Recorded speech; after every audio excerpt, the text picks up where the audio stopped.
जय हिंद साथियों, मैं रजनीश एक बार फिर से आपका स्वागत करता हूं आपके अपने YouTube चैनल ज्ञानदायिनी एजुकेशन ट्रस्ट में। जैसा कि हम लोग लेखपाल का बैच लेके चल रहे हैं, लेकिन हमें 2 दिन के लिए खेद है, सोमवार और मंगलवार आपकी क्लास नहीं हो पाई क्योंकि पानी ज़्यादा बरस रहा था, बरसात ज़्यादा हो रही थी, जिसके चलते यहाँ की लाइट जो है ख़राब हो गई थी, तो 2 दिन लग गया बनने में। तो इसलिए दोनों दिन आपके लिए क्या कहते हैं वीडियो नहीं हो आ पाई। लेकिन अब जो है, अगर ऐसी कोई परेशानी नहीं आती है तो वीडियो आपको मिलती रहेगी। आज की वीडियो में हम लोग देखिए, हम लोग पिछली लास्ट वीडियो में करंट अफेयर पढ़े थे। करंट अफेयर से पहले हम लोग जब ग्रामीण विकास की वीडियो पढ़े थे, उसमें हम लोग चकबंदी लेखपाल के बारे में पढ़े, उसके बाद चकबंदी अधिकारियों के बारे में पढ़े। तो आज हमें चकबंदी लेखपाल का हम लोगों को क्या जान लेना चाहिए, कार्य जान लेना चाहिए। फिर इसके बाद हमारा ये जो राजस्व विभाग चल रहा था पूरा का पूरा और चकबंदी विभाग जो है खत्म हो जाएगा। फिर उसके बाद हम लोग क्या करेंगे, मेजरमेंट ऑफ लैंड, भूमि की पैमाइश। ठीक है, तो आप बने रहिए वीडियो के लास्ट तक। हम लोग वीडियो की लास्ट में भूमि की पैमाइश जरूर शुरू कर देंगे और कल भूमि की पैमाइश खत्म करके क्वेश्चंस को हम लोग लगाना शुरू कर देंगे। ठीक है, तो आप लोग कंटिन्यू बने रहिए और अगर चैनल पे नए हैं तो सब्सक्राइब करना ना भूलिए। ठीक है, और आप लोग लाइक और शेयर तो करने में काफी कंजूसी करते हैं। ठीक है, जब आपके लिए हम इतना मेहनत कर रहे हैं, थोड़ा सा मेहनत आप लोग को भी करना है, बस सिर्फ लाइक और शेयर कर देना है। ठीक है, अगर वीडियो अच्छी लगी तो लाइक करना, नहीं तो ना करना, लेकिन कमेंट में बता देना कि सर ये वाली प्रॉब्लम है, इसलिए वीडियो हमें अच्छी नहीं लगी। ठीक है, ताकि उसे हम लोग अगली बार और भी अच्छे से आप लोगों के लिए लेके आ जाएं। ठीक है, चलिए देखते हैं क्या करना है। हम लोगों को चकबंदी लेखपाल का कार्य पढ़ना है। ठीक है, क्या पढ़ना है,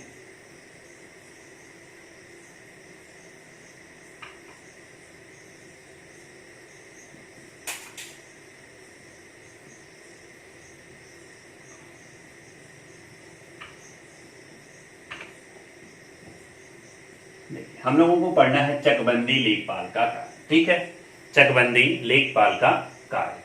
तो देखिए, चकबंदी लेखपाल का कार्य पढ़ना है तो इसके पहले पढ़ने के पहले हम लोग को एक बात ये जानना होगा कि जो लेखपाल का क्षेत्र होता है जिसमें वो कार्य करता है, तो उसके क्षेत्र को क्या कहा जाता है। ठीक है, लेखपाल जिस क्षेत्र में कार्य करता है उसे क्या कहते हैं, तो उसे हम लोग क्या कहते हैं, उसे हम लोग कहते हैं हल्का।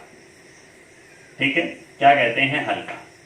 अब देखिए, एक गांव में एक लेखपाल, 2 गांव में एक लेखपाल हो सकते हैं। ठीक है, या फिर एक बहुत बड़ा गांव है उसमें 2 लेखपाल भी हो सकते हैं। ठीक है, तो ये बात तो अच्छी है, ये बात हम लोगों को जाननी चाहिए। देखिए, अब देखिए हम लोग को क्या करता है, लेखपाल क्या करता है। ठीक है, तो लेखपाल क्या करता है, सबसे पहला कार्य क्या है लेखपाल का, क्या करता है, लेखपाल अपने हलके का, ठीक है, लेखपाल अपने हलके का स्टेटस तहसीलदार को देता है। ठीक है, सबसे पहला कार्य इसका यही हुआ। तो अब देखिए, स्टेटस का मतलब हो गया स्थिति। ठीक है, वहां की डिटेल। तो सबसे पहला क्वेश्चन यहां पूछा जा सकता है कि चकबंदी लेखपाल या लेखपाल अपने हलके का, ठीक है, अपने हलके का यानी कि अपने क्षेत्र का, अपने एरिया का, ठीक है, अपने एरिया का जो ब्यौरा होता है वो किसे देगा, तो वो तहसीलदार को देगा। किसे देगा, तहसीलदार को देगा। ठीक है, तहसीलदार के नीचे 2 लोग और आते हैं, एक नायब तहसील आता है और एक कौन आता है, कानून गो आता है। लेकिन ये देगा किसे, तो ये किसको देता है भाई, तो ये तहसीलदार को देता है। सबसे पहला काम ये होता है। ठीक है, और भी काम हम लोगों ने पढ़े हैं पीछे। ठीक है, लेकिन यहाँ पे कुछ ऐसे काम जो पेपर में आते हैं, जिनसे क्वेश्चंस बनते हैं, उनके बारे में हम लोग यहाँ पे क्या कर रहे हैं, डिस्कस कर रहे हैं। चलिए, अब दूसरा काम क्या करता है, दूसरा काम लेखपाल का क्या होता है, तो लेखपाल भूमि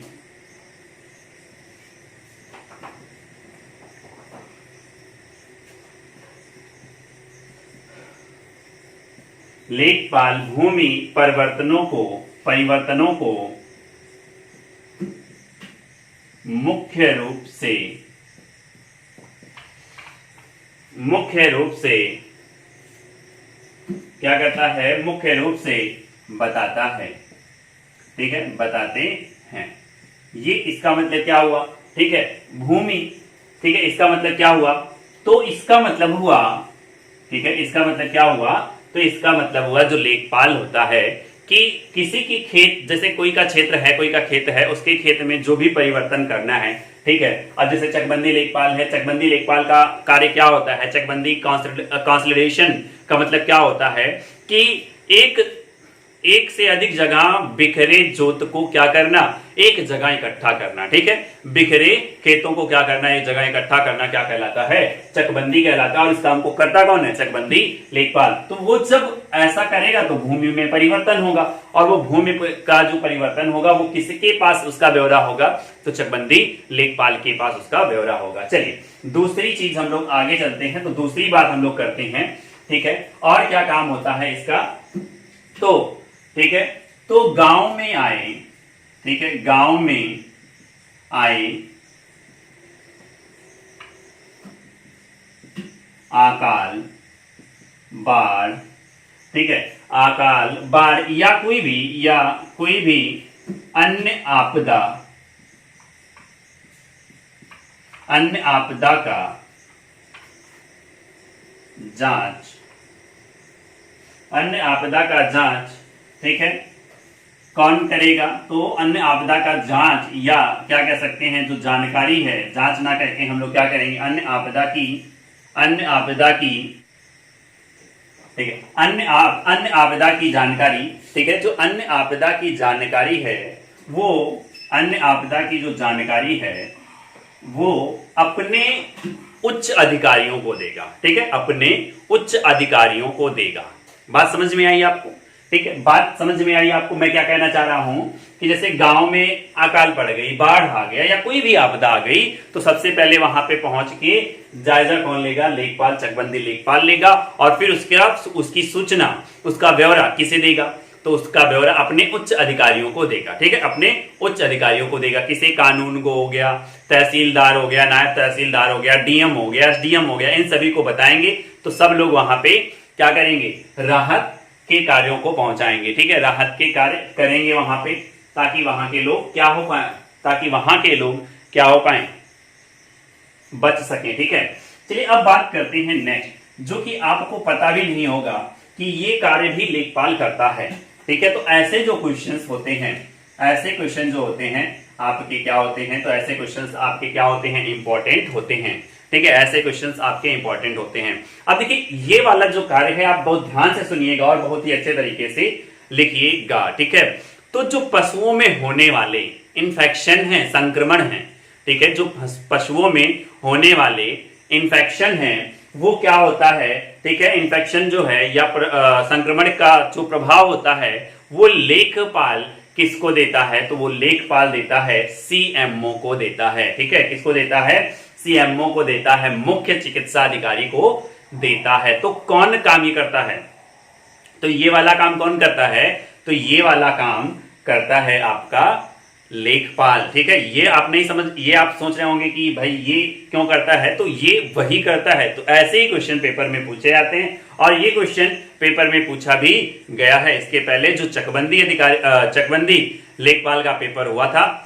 वो उसमें पूछा गया क्वेश्चन है। और आप लोगों को एक चीज बता दें, आयोग से एक नोटिफिकेशन जो आई हुई है, जो हम तक पहुंची हुई है, ठीक है, उसमें आपको ये क्लियर कर दिया गया है राजस्व विभाग का लगभग 5800, ठीक है, 5200 तो हम लोगों को पता था, लगभग 5800 पोस्ट जो है जल्द ही आएगी। और इसमें जो CCC किए हैं वही फाइट कर पाएंगे। अगर आप CCC नहीं किए हैं तो आज के ही डेट में क्या करिए, आज के ही डेट में CCC को डाल दीजिए, ताकि आप लोग पेपर पास कर लीजिए CCC का, और ताकि आप लोग लेखपाल की वैकेंसी के लिए वैलिड हो सके। तो हमने क्या बताया भाई, पशुओं में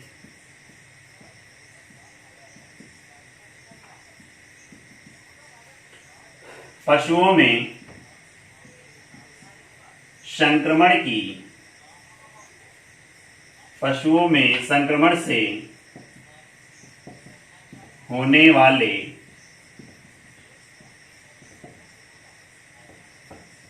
प्रभाव को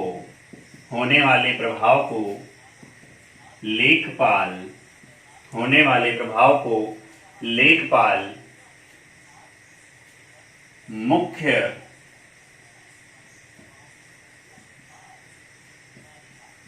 मुख्य चिकित्सा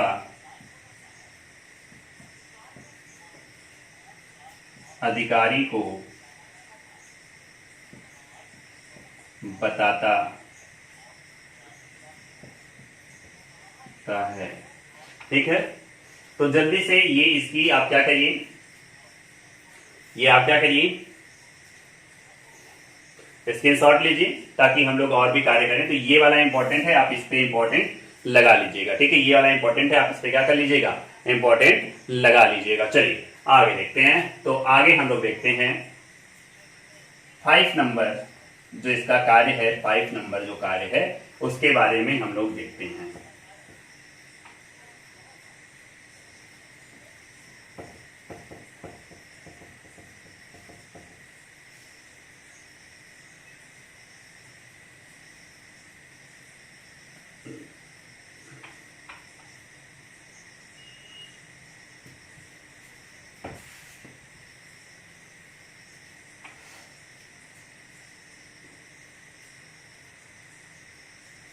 देखिए जो नेक्स्ट काम है इसका, ठीक है, आपसे हल्का भी बता दे रहा हूं, यहाँ से 5 नंबर। ठीक है, लेखपाल भू अभिलेखों को रखता है। ठीक है, भू अभिलेखों को रखता है। भू अभिलेखों का मतलब क्या हो गया, ठीक है, लैंड रिकॉर्ड मैनुअल। ठीक है, लैंड रिकॉर्ड मैनुअल को क्या करता है, कौन रखता है, लेखपाल रखता है। मैंने आपको कुछ दिन पहले बताया था, ठीक है, कुछ दिन पहले बताया था कि जो लेखपाल होता है ये अपने भू अभिलेखों को क्या करता है, भू अभिलेखों को क्या करता है, रखता है। और 1 साल के बाद ये सारा का सारा रिकॉर्ड किसे देना होता है, तो कानून गो को देना होता है। ये 1 साल तक अपने पास रखता है। ठीक है, तो नेक्स्ट है जो लेखपाल होता है, ठीक है, जो लेखपाल होता है वो अधिकारियों के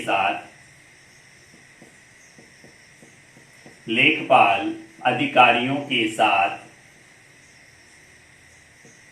अपने हलके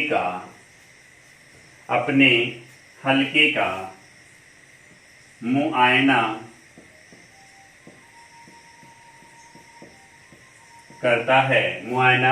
करता है। ठीक है, मुआयना की अंग्रेजी क्या होगी, तो मुआयना की अंग्रेजी होगी सर्वे। मुआयना की अंग्रेजी क्या होगी, तो मुआयना की अंग्रेजी क्या हो जाएगी, सर्वे हो जाएगी। चलिए हम लोग बात करते हैं कि आगे क्या करता है, आगे ये और इसके कार्य क्या है। ठीक है, ये सभी के सभी पॉइंट इंपॉर्टेंट है क्योंकि पेपर में क्वेश्चन पूछ लेगा कि इनमें से, जो कि ग्राम विकास अधिकारी के पेपर में ऐसे ही क्वेश्चन पूछा गया था। क्या पूछा गया था कि निम्न में से कौन सा लेखपाल का कार्य नहीं है। ठीक है, लेखपाल का कार्य नहीं है, ग्राम विकास अधिकारी में पूछा गया क्वेश्चन है। ठीक है, चलिए बात करते हैं, नेक्स्ट है, ठीक है, नेक्स्ट क्या है, 7 नंबर, लेखपाल ग्राम पंचायत तथा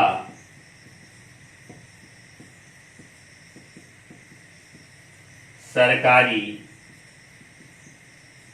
जमीन पर हुए अतिक्रमण की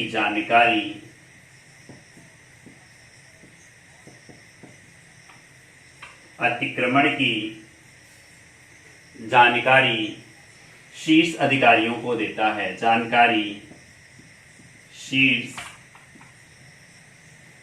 अधिकारियों को देता है। ठीक है, अब देखिए जमीन पर अतिक्रमण, ठीक है, अतिक्रमण का मतलब होता है, ठीक है, क्या होता है कि जैसे आप लोग देखे होंगे, जो लोग गांव से रिलेटेड हैं वो देखे होंगे कि गांव पे जो चक्रोट होती है उस पे क्या करते हैं, गांव के लोग क्या करते हैं उस पे, तो गांव के लोग उस पे क्या कर लेते हैं, अपना जानवर वानवर ला के उस पे बांध देते हैं और कहते हैं ये मेरे घर के सामने से गया तो ये जमीन किसकी है, मेरी है। तो इसी को क्या कहते हैं, अतिक्रमण।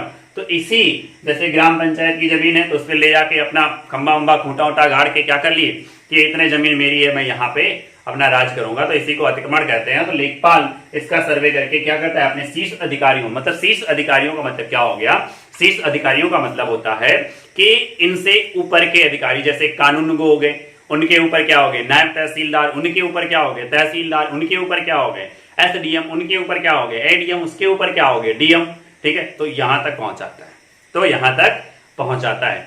तो ये वाली जो लाइन मैं बता रहा हूं बार बार, ये आपको याद होनी चाहिए। ठीक है, उंगली पर रटी होनी चाहिए, तभी आप क्या कर सकते हैं, लेखपाल बन सकते हैं। और एक चीज जान लीजिए कि जो ग्रामीण परिवेश हम लोग पढ़ रहे हैं, लेखपाल बनने के लिए आपका रास्ता ग्रामीण परिवेश से होकर ही जाएगा।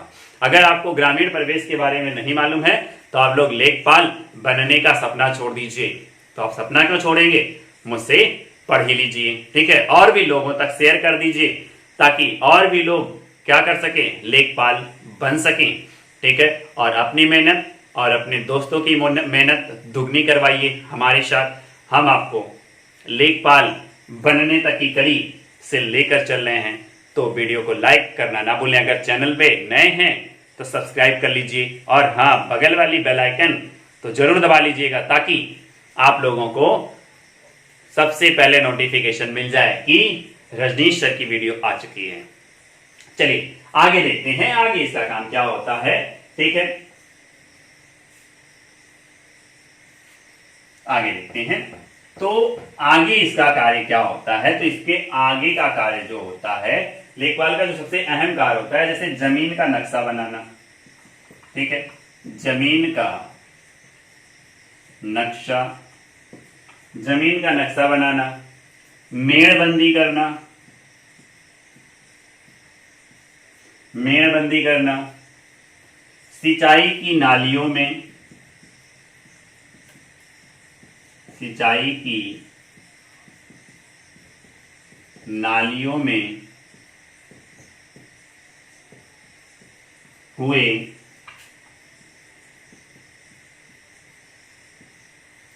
छेड़छाड़। ठीक है, सिंचाई की नालियों में हुए छेड़छाड़ या बदलाव की जानकारी, या बदलाव की जानकारी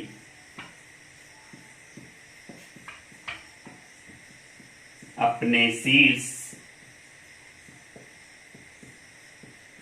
अधिकारियों को देना। ठीक है, तो जितना मतलब आप एक प्रकार से ये कह सकते हैं कि आपके गांव में जो भी जमीन से संबंधित घटनाएं घटेंगी, ठीक है, जो भी जमीन से संबंधित घटनाएं घटेंगी उसका ब्यौरा कौन रखेगा, तो उसका ब्यौरा आपका चकबंदी लेखपाल रखेगा। ठीक है, उसका ब्यौरा कौन रखेगा, तो उसका ब्यौरा आपका चकबंदी लेखपाल रखेगा। ये वाली बात आपको याद करने वाली है। ठीक है, ये वाली बात आपको नोट करने वाली है कि जितनी भी जमीन से समस्याएं होंगी, जमीन से संबंधित जितनी भी समस्याएं होंगी, उसका जो विवाद देखेगा, ठीक है, उसको जो देखेगा वो कौन देखेगा, तो चकबंदी लेखपाल देखेगा। ठीक है, राजस्व लेखपाल का कार्य क्या होता है, उसका ऑफिशियल कार्य होता है, वो कहां पर मिलेगा आपको, आप बताइएगा कमेंट में करके। तो इस प्रकार से, ठीक है, लास्ट में जब ये सारी की सारी कहानी ये कर लेगा, ये सभी की सभी कहानी ये कर लेगा, तो अपने एक साल का जो डाटा है उठा के किसको दे देगा, कानून गो को दे देगा। ठीक है, कानून गो को दे देगा। तो यहां तक की कहानी आपकी खत्म होती है। अब हम लोगों को पढ़ना है लैंड मेजरमेंट। ठीक है, लैंड मेजरमेंट, भूमि की पैमाइश। चलिए इसका स्क्रीनशॉट लीजिए, हम लोग आगे बढ़ते हैं।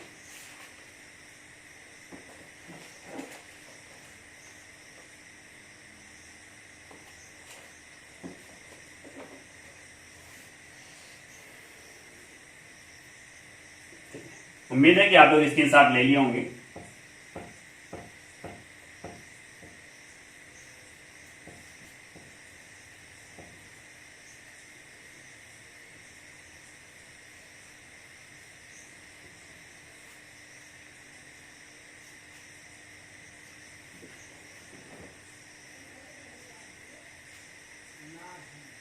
चलिए इसको भी मिटा दे रहा हूं। तो क्या, भूमि की पैमाइश, क्या भूमि की पैमाइश, या इसी को कह सकते हैं माप, ठीक है, या इसी को कह सकते हैं माप। अंग्रेजी में कहते हैं मेजरमेंट ऑफ लैंड, ठीक है, मेजरमेंट ऑफ लैंड। अब देखिए इसमें आप लोगों को कुछ बेसिक चीजें जाननी है, जैसे इंच, फुट, गज, गज को यार्ड भी कहते हैं, ठीक है, गज। गज के बाद हम लोगों को पढ़ना है चेन, ठीक है, गज के बाद हम लोगों को क्या पढ़ना है, चेन। चेन को कहते हैं जरीब, ठीक है, चेन को क्या कहते हैं, जरीब। फिर इसके बाद हम लोगों को पढ़ना है फरलांग, फिर हम लोगों को जानना है मील, ठीक है, फिर हम लोगों को क्या जानना है, मील के बारे में हम लोगों को जानना है। तो इन सभी चीजों के बारे में जानना है, और इन सभी को एक दूसरे से मैं बदलना भी सिखाऊंगा, ठीक है, इन सभी को एक दूसरे में बदलना सिखाऊंगा, ठीक है, इंच से फुट में बदलना, फुट से इंच में बदलना। तो इस प्रकार से हम लोग इसको सीखेंगे, ठीक है। तो यहां पर देखिए, एक फुट बराबर कितना इंच होता है, तो आपको मालूम होगा कि 1 फुट बराबर 12 इंच होता है, ठीक है। नहीं मालूम है तो आप लोग यहां से रट्टा मारना शुरू करिए, ठीक है, क्योंकि ये आपको रटना ही पड़ेगा। यहां से कम 2 से 3 क्वेश्चन आपको पेपर में आसानी से मिलेंगे, ठीक है, यहां से आपको 2 से 3 क्वेश्चन पेपर में मिलना ही मिलना है। तो आप लोग इसे करिए।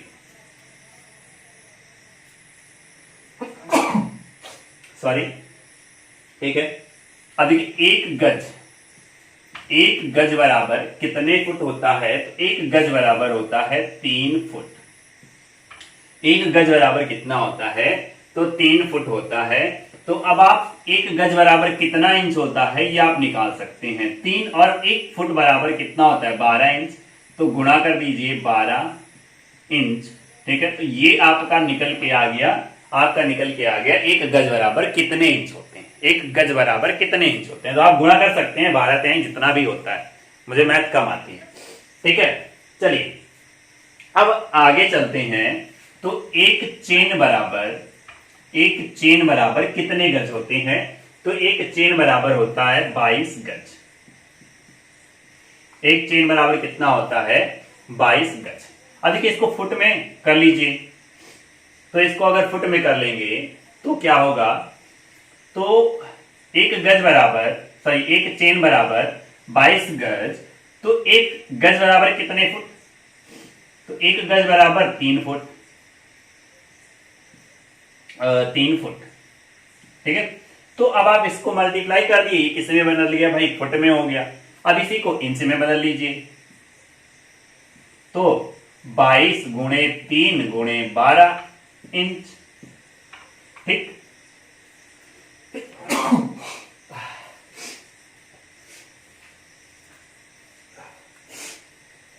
सॉरी, चलिए देखते हैं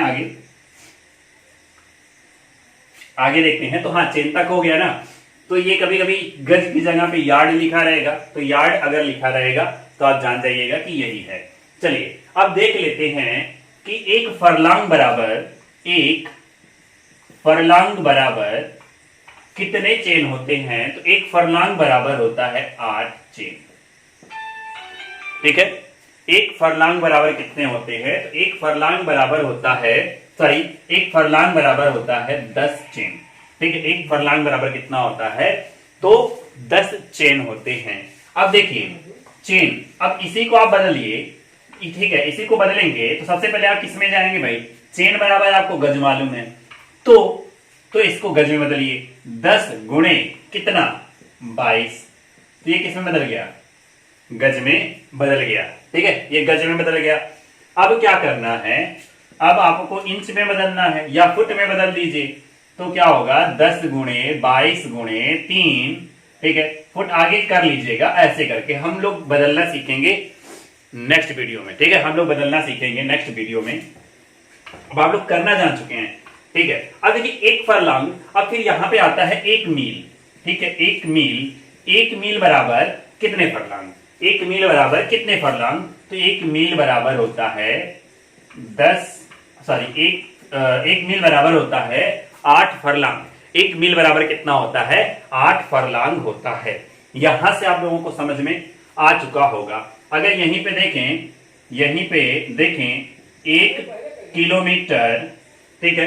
यहां पे देखते हैं 1 किलोमीटर बराबर कितने मील होता है, कितने मील होता है। तो वास्तव में ये आपका असाइनमेंट है कि 1 किलोमीटर बराबर कितने मील होता है। आप बताइएगा, ठीक है, आप बताएंगे, हमें उम्मीद है कि आप लोग बताएंगे। तो यहां पे हम लोगों ने क्या सीखा कि 1 फुट बराबर 12 इंच, 1 गज बराबर 3 फुट और 1 गज बराबर 3 गुणे 12 इंच। उसके बाद हम लोगों ने देखा 1 चेन या 1 जरीब बराबर 22 गज, ठीक है। आगे ये फिर 1 फरलांग बराबर 10 चेन और 1 मील बराबर 8 फरलांग, ठीक है। तो मेरे प्यारे बच्चों, तो आज के लिए फिलहाल इतना ही, ठीक है। आज के लिए फिलहाल इतना ही। हम मिलते हैं कल की क्लास में। तब तक के लिए बने रहिए आप अपने YouTube चैनल ज्ञानदायिनी के साथ। तब तक के लिए जय हिंद, जय भारत, शुभ रात्रि।